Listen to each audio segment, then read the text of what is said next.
নমস্কার, আমি রঞ্জন ঘোষ, গাজল civil service একাডেমির পক্ষ থেকে তোমাদেরকে স্বাগতম। আর সবাইকে শুভ দীপাবলির প্রীতি ও শুভেচ্ছা জানাচ্ছি। উৎসবের দিনগুলো সবার ভালো কাটুক, আনন্দ কাটুক, এই কামনা রেখে আজকের ক্লাস শুরু করছি। এর আগের দিন সিলেবাস নিয়ে আলোচনা করেছিলাম, ক্লাস আনতে একটু দেরি হয়ে গেল। আজকে বাংলা ব্যাকরণের সন্ধি বিষয় থেকে আলোচনা করার চেষ্টা করব বা আলোচনা করব। এর আগের আপার প্রাইমারিতে সন্ধি থেকে কিন্তু 1 থেকে 2টো প্রশ্ন এসেছিল। সন্ধি থেকে কিন্তু প্রশ্ন আসছে, এটা ধরে রাখো, 1 থেকে 2টি প্রশ্ন আসবেই, তাই সন্ধিটাকে মিস করা যাবে না, শিখতেই হবে। এবার দেখো, মূলত সন্ধি থেকে প্রশ্ন আসবে এইরকমই যে আমাদের দুটো অনুচ্ছেদ তুলে দেওয়া থাকবে, একটা পদ্য একটা গদ্য। সেখান থেকে সন্ধিবদ্ধ পদ ওখান থেকে তোলা থাকবে, বলা থাকবে এই পদটির সঠিক সন্ধি বিচ্ছেদ কোনটি। ওখানে সন্ধি বিচ্ছেদ 4টি থাকবে, তার মধ্যে একটি আমাদের চয়েস করে নিতে হবে পদ্য বা গদ্য থেকে, এরকম থাকে। কিন্তু আমরা যদি সন্ধি না শিখি তাহলে সেটা নির্ণয় করা আমাদের পক্ষে একটু কঠিন হয়ে পড়বে। আইডিয়া করে দিব, হয়তো হবে না। তাহলে সন্ধি আমাদের একটু আলোচনার মধ্যে আয়ত্ত করতে হবে বা শিখতে হবে। দেখো, চেষ্টা করছি আমরা তোমাদেরকে সাহায্য করার জন্য। প্রথমে হচ্ছে সন্ধি। সন্ধি কথাটা আসলেই প্রথমে কি আছে, কোন দুটো জিনিসের মধ্যে জোড় বা মিলন বা লেগে যাওয়া, এরকম কথা ভাবি। কিন্তু ব্যাকরণের সন্ধি বলতে যে কোনো জিনিসের জোড়কে বোঝায় না, শুধুমাত্র একটি বর্ণ বা ধ্বনির সঙ্গে আর একটি বর্ণ বা ধ্বনির মিলনকেই বোঝানো হয়। তার প্রশ্ন হতে পারে, কেমন স্যার, একটা উদাহরণ দিলে ভালো হয়। ধরো আমি একটা উদাহরণ দিচ্ছি, বিদ্যা, এগুলো আমরা পারি, যুক্ত আলয় কি হবে, সমান সমান বিদ্যালয়।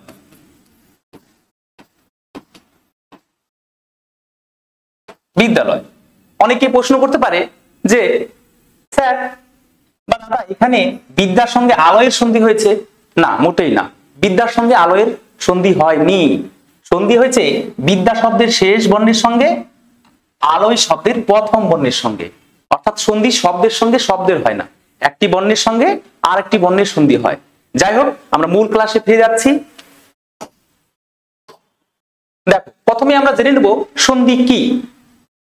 সন্ধি মানে শুধু মিলন নয়, যখন একটি বর্ণ বা ধ্বনি আর একটা বর্ণ বা ধ্বনির সঙ্গে মিলিত হবে, সেই মিলনের ফলে তাদের মধ্যে কিছু পরিবর্তন হবে, তাদের মধ্যে কিছু লোপ হবে। এই যে লোপ, পরিবর্তন, মিলন, এগুলোকে একসাথে আমরা সন্ধি বলবো। সন্ধি মানে শুধুই যে জোড়া লাগা এমন কোনো বিষয় নেই। ছোট ক্লাসে আমরা পড়েছি অবশ্য, সন্ধি মানে জোর, যুক্ত হওয়া, সেরকম ব্যাপার নাই। সন্ধি মানে কখনো লুপ্ত হতে পারে, কখনো পরিবর্তন হতে পারে। দেখি কেমন সংজ্ঞাটা আছে। দ্রুত উচ্চারণের ফলে পরস্পর সন্নিহিত ধ্বনির পরিবর্তন হয়, এতে দুটি ধ্বনির মিলন হয়। পরিবর্তন কিংবা লোপ হতে পারে, এই মিলন, পরিবর্তন বা লোপকেই সন্ধি বলবো বা সন্ধি বলে। সন্ধির শ্রেণী, সংস্কৃত নিয়ম অনুসারে সন্ধিকে 3টি শ্রেণীতে ভাগ করা হয়েছে। 1 স্বরসন্ধি, 2 ব্যঞ্জন সন্ধি এবং 3 বিসর্গ সন্ধি। স্বরসন্ধি কেমন কি হবে, যে স্বরধ্বনির সঙ্গে স্বরধ্বনির মিলনের ফলে যে পরিবর্তন বা লোপ হবে, পরিবর্তন হতেও পারে, লোপ হতেও পারে, নাও হতে পারে। আবার যে মিলন বা মিলনের ফলে পরিবর্তন বা লোপ হবে, তাকে বলবো আমরা স্বরসন্ধি। উদাহরণ,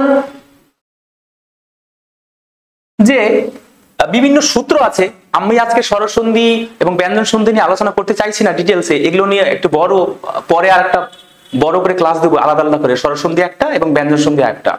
আজকে প্রাথমিক ধারণা দিয়ে আজকে মূলত আমি ব্যঞ্জন সন্ধিটা ম্যাজিক্যাল ভাবে পড়াতে চাইছি। যেমন এর আগে যেটা দিলাম, বিদ্যা, বিদ্যার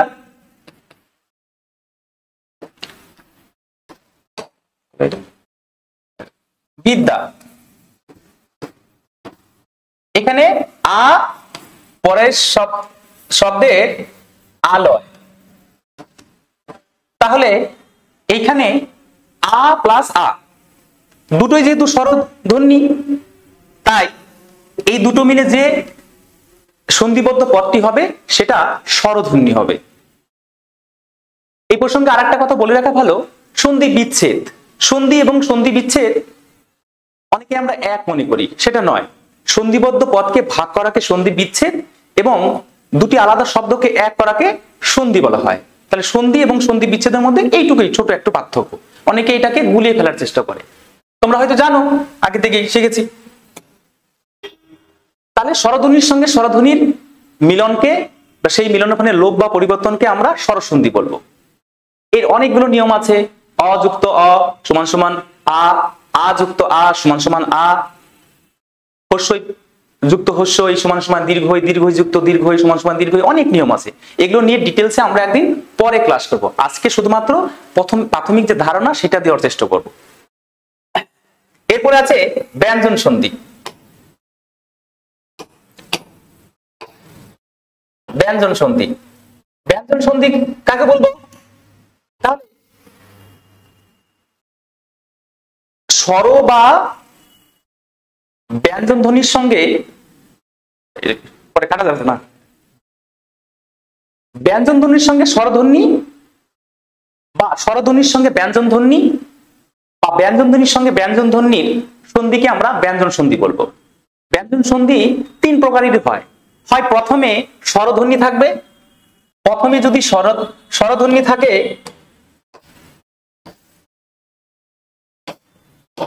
প্রথমে যদি স্বরধ্বনি থাকে, পরে যদি ব্যঞ্জন থাকে,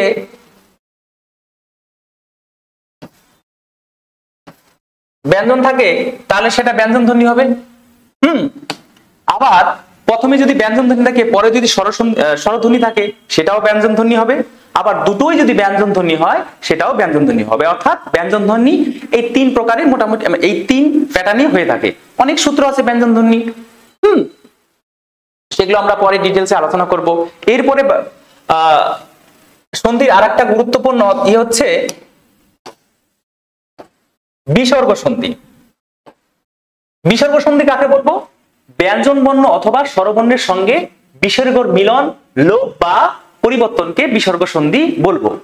এই সন্ধি দুই প্রকার।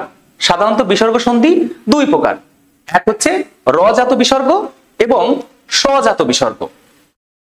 বিসর্গ সন্ধির অনেক রকম নিয়ম আছে। আমার বিশ্বাস আজকের এই ক্লাসটা যদি তোমরা করো বা দেখো, তাহলে বিসর্গ সন্ধি নিয়ে আমার মনে হয় না আর কোনোদিন সমস্যা থাকবে। অর্থাৎ এক নিমেষে আমরা বিসর্গ সন্ধি নির্ণয় করতে পারবো। এবার বলবে কেমন বা কি করে? একদম বলছি। বিসর্গ সন্ধির নিয়ম আমার মতে মুখস্থ না করাই ভালো, এত জটিলতার মধ্যে না যাওয়াই ভালো। আমি যদি ছোট্ট একটা জিনিস দেখলেই বা ছোট্ট একটা ট্রিক্স মনে রাখলেই যদি বিসর্গ সন্ধি করতে পারি, তাহলে আমি এতগুলো সূত্র মনে রাখতে যাব কেন? এবার দেখো কেমন। বিসর্গ সন্ধি নির্ণয় করতে একটি ম্যাজিক্যাল টেকনিক আছে, 3 স রাও। 3 স রাওটা কেমন? 3 স মানে হচ্ছে আমাদের কয়টি স আছে? 3টি স আছে, দন্ত স, তালব্য স এবং মূর্ধন্য স। রা বলতে এখানে বোঝানো হয়েছে র বা রেফ। যদি কোনো সন্ধিবদ্ধ শব্দে রেফ থাকে, তাহলে রেফ বা র এর স্থানে আমরা বিসর্গ বসাবো। এবং ও আছে, যদি কোনো শব্দের মধ্যে ও বা ওকার থাকে, সেই ওকারের স্থানে আমরা বিসর্গ বসাবো। ওকার স্থানে আমরা কি বসাবো? বিসর্গ বসাবো।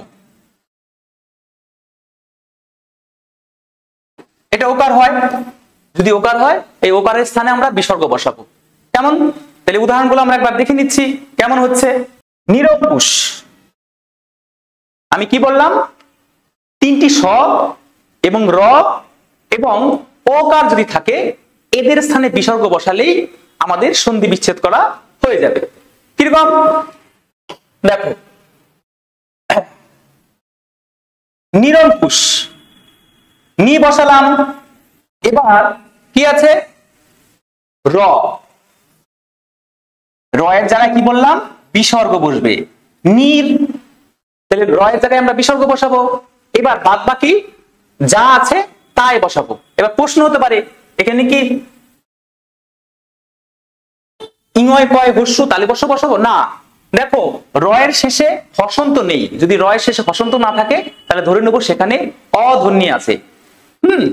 তাহলে এখানে নি যুক্ত অঙ্কুশ, অ ইংয় কয় হস্যু তালবস্য নিরঙ্কুশ। কি ভালো লাগছে তো, বুঝতে পারছো? এবার আরেকটা উদাহরণ দেখি, চতুর্বেদ। চতুর্বেদ এক্ষেত্রে কি আছে, আমি কি বললাম, র বা রেপের স্থানে বিসর্গ বসাবো এবং বাদ বাকি যা আছে তেমন রেখে দেব। চতুর্বেদ কি হবে, চতু বসালাম, এখানে রেপ আছে না র আছে, রেপ আছে, তাহলে রেপের স্থানে আমরা কি বসাবো, বিসর্গ, তাহলে বাদ বাকি অংশ যা আছে তাই আমরা বসাই দিলাম, কি হলো চতুর্বেদ। তাহলে সন্ধির এত এত বিসর্গ সন্ধির অনেকগুলো সূত্র আছে, মুখস্থ না করার থেকে এইভাবে করলে আমার মনে হয় অনেকটা সহজ হবে। আরো কয়েকটা উদাহরণ দেখছি, পুরস্কার, এবার কিন্তু র নেই, এবার কি আছে, তিনটা শয়, মানে তিন শয়ের আমি বললাম তালব্যস্য, দন্তস্য এবং মূর্ধন্যস্য, এর কোনটা আছে, দন্তস্য আছে, তাহলে কি হবে বলো, পু র বসালাম, এবার দন্তস্বয়ের স্থানে এটা আগের বর্ণ চলে যাবে, বিসর্গ বসাবো, এবার তার সঙ্গে কি আছে, যুক্ত কার। সহজ মনে হচ্ছে না, একদম। তাহলে এই যে তিন স্বরা, এই টেকনিকটা যদি আমি মনে রাখি বিসর্গ সন্ধিতে, আমার মনে হয় না আর কোনো সমস্যা হবে, এত এত সূত্রও পড়তে হবে না, মাথায় মনে রাখার ব্যাপার কোনো ব্যাপার নেই। মনস্কামনা, পরের শব্দ ম ন, তারপরে দন্তস্বয়ের স্থানে আমি বিসর্গ বসালাম এবং পরের শব্দ যা আছে তাই বসাই দিলাম, কি হবে, মনোযুক্ত কামনা, মনস্কামনা। কি মজার লাগছে তো? আসলে যদি আমরা সঠিক টেকনিক ভাবে শিখতে পারি তাহলে সন্ধিটা আমার মনে হয় অতটা কঠিন নয়, আর যদি সূত্র মুখস্থ করতে যাই তাহলে আমাদের হয়ে গেছে। কেমন, নিরানন্দ, কি হবে,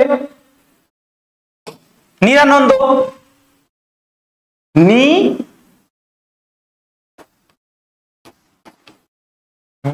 বিসর্গ হবে, কেন বিসর্গ হবে, র আছে, এবার পরের অংশ যা আছে আমাকে তাই বসাতে হবে, নিযুক্ত আনন্দ, আনন্দ, নিরানন্দ।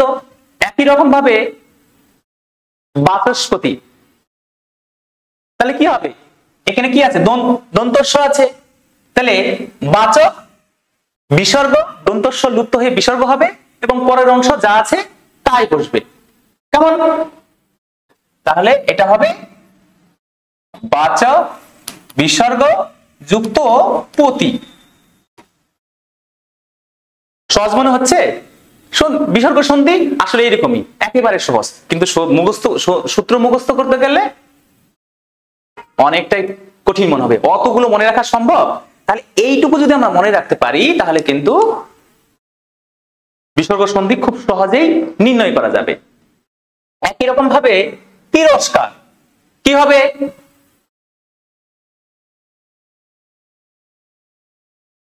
কি র কোন স আছে, দন্তস্ব আছে, স লোপ পেয়ে কি হবে, আগে বিসর্গ হয়ে গেল, যুক্ত কার, তিরস্কার। নিষ্কৃতি, এখানে আবার মূর্ধন্যস্ব আছে, তাই তো? তাহলে মূর্ধন্যস্ব লোপ করে আমি বিসর্গ বসাই দিলে নিষ্কৃতি সন্ধিটা হয়ে যাবে, বিসর্গ সন্ধি, নি বিসর্গ যোগ কৃতি, নিষ্কৃতি। নবস্বর, এখানে বানানটা একটু মিস্টেক আছে, তারপর নবস্বর, তাহলে কি হবে, এখানে তালব্যস্য আছে, তাই তো? তাহলে হবে কি, ন ভ তালব্যস্য লোপ হয়ে কি হবে, স আছে, যেহেতু তিন স এর মধ্যে একটা স আছে, নভ যুক্ত চর, নভস্বর। কি সহজ মনে হচ্ছে? একদমই তাই। এইরকম নিশ্চিদ্র, এইটা কি হবে বলতো, কোন স আছে, তালের উপর স, তাহলে নি তালের উপর স জায়গায় কি হবে, সেটা আগের বর্ণে বিসর্গ হয়ে যাবে, তারপরে যা আছে তাই। এখানে একটু বানান তাহলে বল ছয় ছ হতো, হ্যাঁ, ছিদ্র, নিচ্ছিদ্র, কেমন? তাহলে আমরা দেখতে পেলাম বিসর্গ সন্ধি, এই যে তিন স রাও, এই টেকনিকটা মনে রাখাই আমরা নির্ণয় করতে পারছি। এবার প্রশ্ন হতে পারে, র দিয়ে হলো, তিনটে স দিয়ে হলো, ওকার দিয়ে কেমন হতে পারে? দেখো, একে মনোবিলাস, ওকার আছে, তাহলে ওকার থাকলে কি হবে, বিসর্গ হবে। তিন স তাহলে বর্ষ দন্তস্ব মূর্ধন্যস্ব র বা রেপ, এবং ও থাকলে বা ওকার থাকলে সেখানে বিসর্গ বসবে, বাদ বাকি যা আছে একই রকম ভাসবে। যেমন মনোবিলাস, ম নয়াকার নো আছে, তাহলে ও কারটা লোপ পেয়ে কি হবে, বিসর্গ হয়ে যাবে। আমাদের ই অনুযায়ী, তিন সরাও নিয়ম অনুযায়ী মনোযুক্ত অভিলাষ, অভিলাষ, মনোবিলাস, এটাই পরীক্ষার মধ্যে আলাদাভাবে রকম দিয়ে দিবে, হ্যাঁ, মনো বিসর্গ ছাড়া দিবে, বিসর্গ দিয়ে দিবে, ওকার দিয়ে দিবে। কিন্তু এইটা যদি আমরা মনে রাখি তাহলে বিসর্গ সন্ধির আমার মনে হয় না আর কোনো সমস্যা থাকবে। আর কয়েকটা আইটেম ওকার দিয়ে করি, দেখো ততোধিক, বয়োধিক, তাহলে কি হবে, ওকার লোপ পেয়ে বিসর্গ হবে, বয় বয় ওকার লোপ পেয়ে বিসর্গ হবে, এবং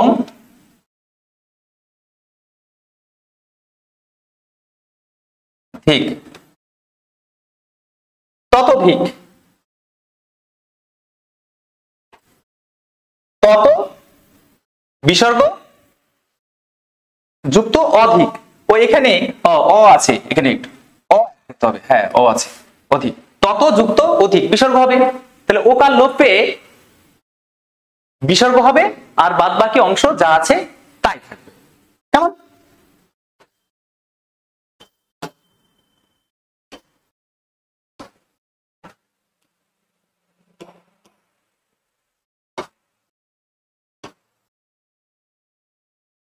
একই রকম ভাবে আরো কয়েকটি উদাহরণ এখানে দেওয়া আছে। অন্তর্ভুক্ত, তাহলে অ দন্ত নয় তয় রেপটা কি হবে বলছিলাম, বিসর্গ হবে, অন্তর, আর বাদ বাকি যা আছে তাই বসাই দিলাম, অন্তর্ভুক্ত। পুনর্জন্ম, তাহলে কি হবে, এখানে র আছে না রেপ, রেপ আছে, তাহলে রেপ লোপ পেয়ে কি হবে, বিসর্গ হবে, তাহলে এখানে কি হবে, এখানে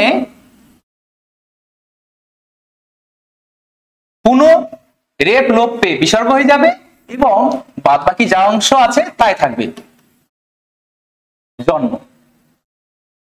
পুনঃযাত্রা, রেপ লোপ পেয়ে কি হবে, বিসর্গ হয়ে যাবে, বিসর্গ যুক্ত যাত্রা। পুনরুল্লেখ, এটা একটু আলাদা মনে হচ্ছে না, মোটেও আলাদা নয়, দেখো রটা লোপ করে দিলাম, যুক্ত দিলাম, রয়ের সাথে কি আছে, হর্ষকার আছে, এই হর্ষকারটা পরে চলে যাবে, উল্লেখ, যুক্ত উল্লেখ, পুনরুল্লেখ। একই রকম ভাবে দুর্নিবার,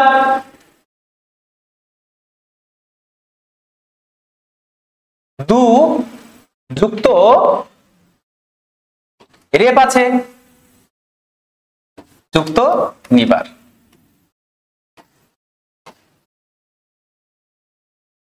কি বিসর্গ সন্ধি সোজা মনে হচ্ছে একটু? হ্যাঁ, অতগুলো সূত্র মনে না রেখে আমার মনে হয় এইটা যদি আমরা কৌশল অবলম্বন করি তাহলে বিসর্গ সন্ধি নির্ণয় করা অনেক সহজ হবে। এমনিতেই এতগুলো সাবজেক্ট সূত্র এটা সেটা করে আমাদের ভারাক্রান্ত আমরা, যদি কিছুটা সহজ হয় তাহলে আমাদেরই সুবিধা। দু একটি ক্ষেত্রে এর ব্যতিক্রম হতে পারে।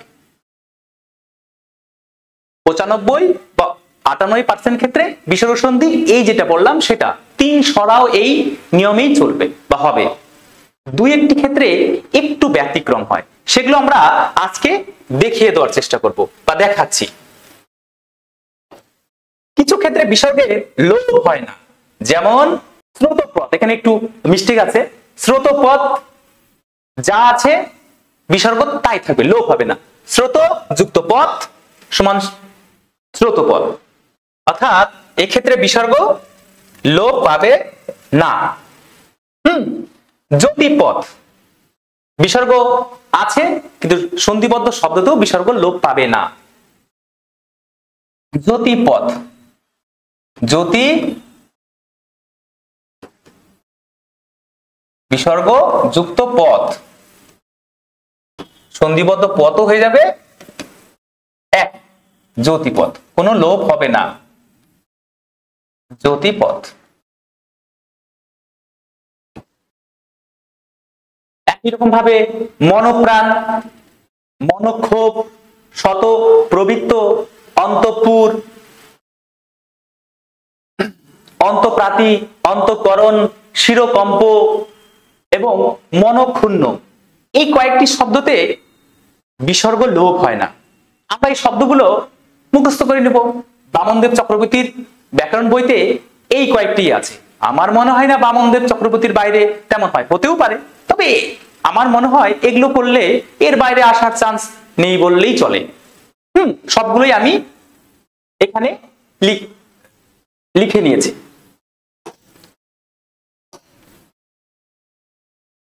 এরপরে বিশেষ একটি 10 নম্বর নিয়ম আছে। দুটো জিনিস আলাদা। যদি পর ও পদের প্রথম বর্ণ র হয় তাহলে পূর্ব পদের শেষের বিসর্গ লোপ পাবে এবং বিসর্গের আগে বর্ণটি দীর্ঘ হবে। কেমন? নি যুক্ত রথ, নিরথ। কি বলছে? যদি পরপদের প্রথম বর্ণ র হয় তাহলে পূর্বপদের শেষের বিসর্গ লোপ পাবে এবং বিসর্গের আগের বর্ণটি দীর্ঘ হবে। কেমন? নি বিসর্গ আছে এবং পরের পদের প্রথমে কি আছে? র আছে। এই দুটো মিলে কি বলেছে? দীর্ঘইকার হয়ে যাবে। র আছে, বিসর্গ হবে, ঠিক আছে, দীর্ঘইকার হবে। এখানে যদি র থাকে তাহলে দীর্ঘইকার হয়ে যাবে। আগের যে হর্ষইকার আছে সেটা দীর্ঘইকার হয়ে যাবে, আর যেটা দীর্ঘইকারই থাকবে সেটা কোনো সমস্যা নেই, সেটা দীর্ঘইকারই থাকবে। যদিও হর্ষও থাকে, সেটা হর্ষই থাকতে পারে, হর্ষিকার, দীর্ঘইকার থাকতে পারে, হর্ষ উকার থাকতে পারে। এই যে আমাদের দুটো তিনটা হর্ষ আছে সেগুলো দীর্ঘ হয়ে যাবে। আর যদি দীর্ঘও থাকে বা দীর্ঘযুক্ত স্বরবর্ণ কার থাকে সেক্ষেত্রে দীর্ঘই হবে। যেমন নিরথ, এখানে কি আছে? হর্ষইকার, এখানে দীর্ঘইকার হয়ে গেছে পরে র থাকার জন্য। এখানে দীর্ঘইকার, এখানে দীর্ঘইকার, দীর্ঘইকার থাকলে সমস্যা নেই, একই থাকবে। স্বযুক্ত রাজ্য, হ্যাঁ, এটা হয়ে গেল স্বরাজ্য। অ থেকে আ একটু দীর্ঘ। চক্ষুযুক্ত রত্ন, চক্ষু রত্ন, এখানে এটা দীর্ঘ হয়ে যাবে, কারণ এটা হর্ষকার, হর্ষ উকার আছে, এটা দীর্ঘকার হয়ে যাবে। একই রকম ভাবে চক্ষুরত্ন হলো জ্যোতিযুক্ত রূপা, জ্যোতি রূপা, অর্থাৎ এখানে এটা হর্ষকার ছিল, এটা দীর্ঘকার হয়ে যাচ্ছে। একই রকম ভাবে চক্ষুরোগ, এটাও একটু চক্ষু, এটা দীর্ঘকার হবে। কিরকম হবে? এটা চক্ষু যুক্ত রোগ, দুটো মিলে হয়ে যাবে চক্ষু রোগ, দীর্ঘইকার হবে। যে নিরোগ, এখানে হর্ষইকার আছে, এখানে দীর্ঘইকার হয়ে যাবে। একই রকম ভাবে নীরব, নীরদ, কেমন? তাহলে আমরা আজকের ক্লাসে কি দেখতে পেলাম, যে প্রায় বেশিরভাগ ক্ষেত্রে বিসর্গ এই দুটি বাদে তিন ছড়াও তিনটি সহজ স্থানে বিসর্গ হবে, র বা রেপ থাকলে বিসর্গ হবে, এবং ওকার যদি থাকে সেই ওকার স্থানে বিসর্গ হবে, এবং বাদ বাকি সব পূর্বপদ এবং পরপদে যা আছে তাই থাকবে। কেমন? তাহলে অনেকটা সহজ মনে হচ্ছে কিনা? তাহলে বিসর্গ সন্ধির আমার মনে হয় না এটা আর সমস্যা হবে। এরপরে আরো আছে ক্লাস বাংলা, খাঁটি বাংলা সন্ধি, তার শ্রেণী বিভাগ, এগুলো আমরা পরে ক্লাসেগুলোতে আলোচনা করব। খাঁটি বাংলা সন্ধি, নিপাতনের সিদ্ধ সন্ধি, নিপাতন যেটা যে সন্ধি হচ্ছে নিয়ম মেনে হয় না, ব্যাকরণের নিয়ম মেনে হয় না, সেটা হচ্ছে নিপাতনের সিদ্ধ সন্ধি। সেটা প্রায় প্রত্যেকটি সন্ধির এর মধ্যেই আছে, স্বরসন্ধি ব্যঞ্জন সন্ধির ক্ষেত্রেও আছে। কেমন? তাহলে বলো, আজকের যে বিসর্গ সন্ধি ক্লাসটা আমরা করলাম, সেখান থেকে বিসর্গ সন্ধি কি আমাদের কাছে এখন থেকে সহজ মনে হবে? আমরা বলছি তিন সরাও তিনটি সহজ স্থানে বিসর্গ হবে, র বা রেপ স্থান যদি সন্ধিবদ্ধ পদে রেপ থাকে বা র থাকে সেখানে বিসর্গ হবে, এবং ওকার যদি থাকে সেই ওকার স্থানেও বিসর্গ হবে। তাহলে আজকের ক্লাস এই পর্যন্তই।